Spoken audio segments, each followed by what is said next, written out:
You are going to be given from the state of Texas some equations. The easy ones are the ones that are ready to go, the ones that says y equals, because you can go into your calculator, just type in y equals.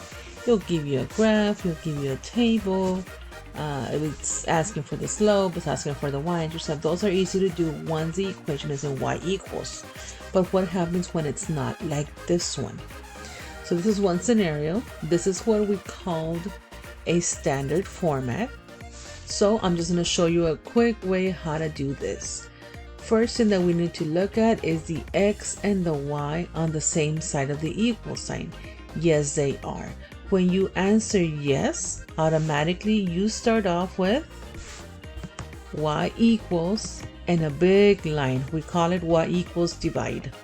Again, you only do this when the x and the y are on the same side of the equal sign.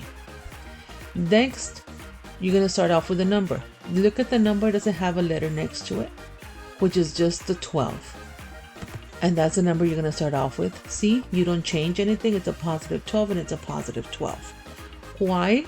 Because it's on this side of the equal sign. Next thing that you need to do is look for the x. Here's the x, it's a positive 3x, but once you put it right here, it's going to change to an opposite sign. In this case, a negative 3x. So again, let's go back really quick. X and the y on the left, y equals divide. You start off with this lonely number 12. Opposite of positive 3x, negative 3x. One more step and that's it.